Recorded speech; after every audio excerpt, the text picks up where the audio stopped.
Definisi pendermaan dan pemindahan organ. Dari sudut Islam, pemindahan organ hukumnya adalah harus, tetapi dengan syarat. Yang pertama, tiada alternatif lain yang boleh menyelamatkan nyawa pesakit.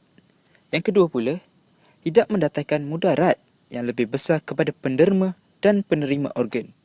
Yang ketiga, pendermaan organ hendaklah dilakukan dengan ikhlas dengan niat untuk membantu kerana Allah Subhanahu Wa Taala. Yang keempat, pendermaan organ hendaklah mendapat keizinan penderma dan ahli keluarga atau warisnya. Islam juga mensyaratkan pendermaan organ dilakukan dengan ikhlas, dengan niat untuk membantu orang lain semata-mata kerana Allah Subhanahu Wa Taala. Dan bukannya bagi tujuan untuk mendapatkan ganjaran, habuan, populariti atau glamour. Organ dan tisu juga tidak boleh diperniagakan kerana Islam melihat jual beli organ dan tisu sebagai suatu perkara yang haram. Pendermaan organ juga perlu mendapat izin dan persetujuan penderma, yakni organ tidak boleh dilakukan kerana dipaksa. Mengikut WHO, iaitu World Health Organization, mengistilahkan transplantasi atau transplant sebagai pemindahan sel, tisu atau organ manusia daripada penderma kepada penerima dengan tujuan mengembalikan fungsi-fungsi penting badan. Tujuan pemindahan organ ialah bagi menggantikan organ penerima yang gagal berfungsi. Jenis-jenis pendermaan organ. Pertama, pendermaan dari seseorang sewaktu hayatnya. Yang kedua, pendermaan dari seseorang setelah ia meninggal dunia. Antara organ yang boleh dipindahkan.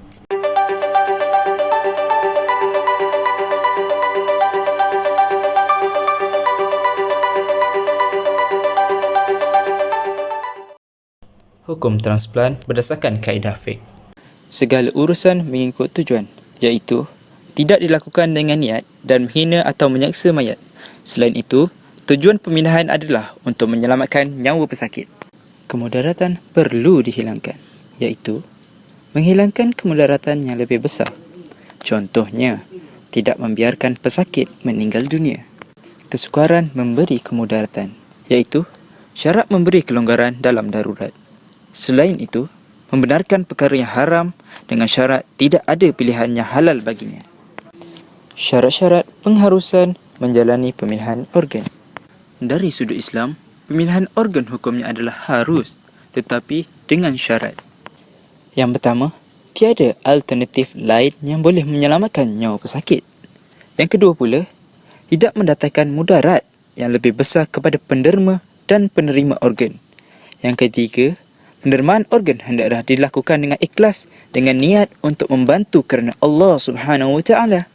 Yang keempat, pendermaan organ hendaklah mendapat keizinan penderma dan ahli keluarga atau warisnya. Transplant menyiksa mayat.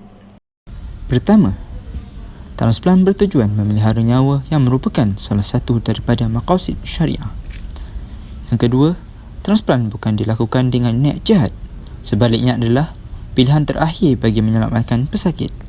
Ketiga, larangan yang dinyatakan di dalam hadis di atas terbatal apabila wujud keperluan yang lebih utama yang mengatasi larangan tersebut bagi menyelamatkan nyawa manusia. Transplant mempunyai dua pecahan, iaitu non-Muslim ke Muslim. Yang pertama, tiada larangan kerana organ manusia tidak bersifat Islam maupun kufur. Yang kedua, anggota badan yang terpisah dari tubuh manusia adalah bersifat bersih. Muslim ke non-Muslim.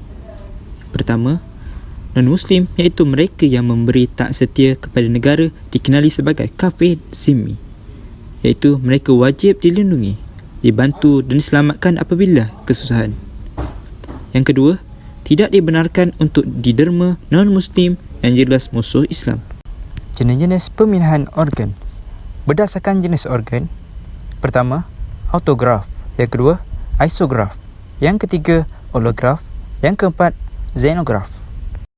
Jenis-jenis pemindahan organ. Hukum jual beli organ.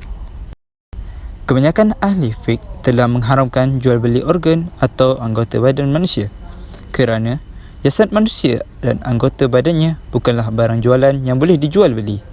Ini adalah kerana kemuliaan dan kehormatan manusia, iaitu makhluk terbaik ciptaan Allah. hukum mengembalikan anggota badan yang terpisah. Dibenarkan, iaitu replenishment mengembalikan anggota badan ke tempat asalnya adalah dibenarkan jika tiada sebarang halangan. Diharamkan, iaitu bagi mereka yang menerima hukuman kisos jika mangsa tidak membenarkan anggota si pesalah disambung semula. Diharuskan, disebabkan oleh hudud atau kisos, iaitu berlaku kesilapan pada hukuman dan pelaksanaan. Kisos, iaitu mangsa menyambung semula atau membenarkan untuk disambung semula tangan pesalah selepas pelaksanaan hukuman kisos tersebut. Isu-isu mengenai transplant. Pertama, menggunakan organ babi dalam transplant, Iaitu dibolehkan tetapi hanya dalam keadaan darurat dan merupakan pilihan terakhir, namun ia tidak digalakkan. Yang kedua, pemindahan rahim, iaitu dibolehkan bagi wanita yang tidak mampu mengandung secara normal dan menginginkan zuriat, namun rahim hanya boleh diambil dari wanita yang telah meninggal dunia.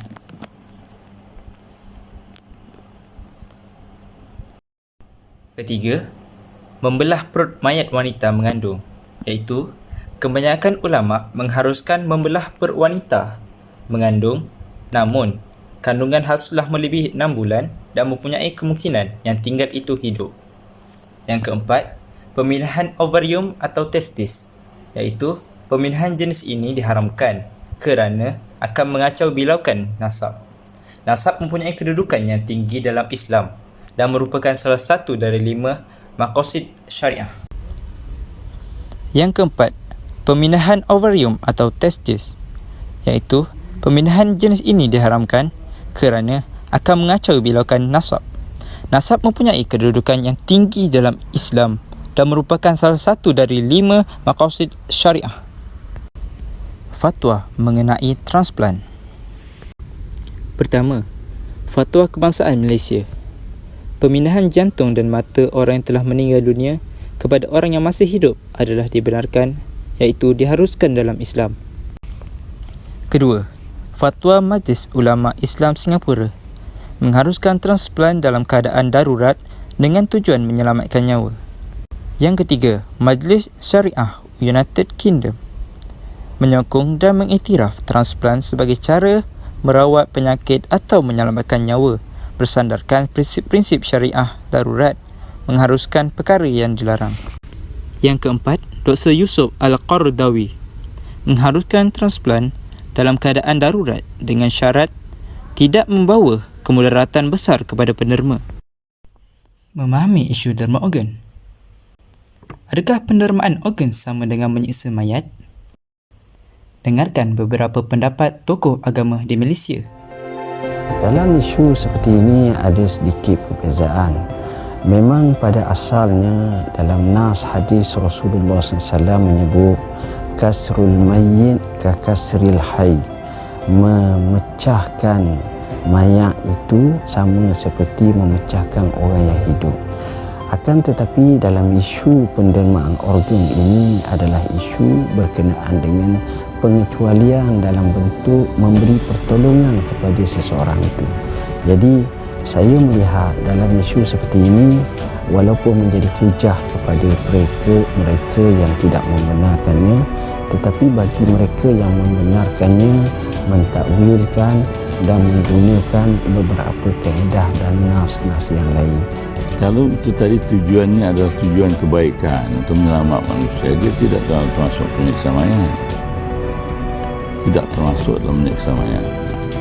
Menyiksa mayat ni dengan tak pasal-pasal sengaja kita buat.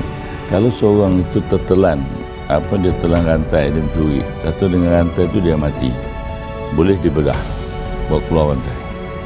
Itu maknanya itu bukan penyiksaan. Dari sudut hal seperti ini, kebanyakan ulama dalam majma', dalam majlis-majlis fatwa lebih cenderung kepada pendapat bahawa keharusan pendermaan organ wallahu a'lam.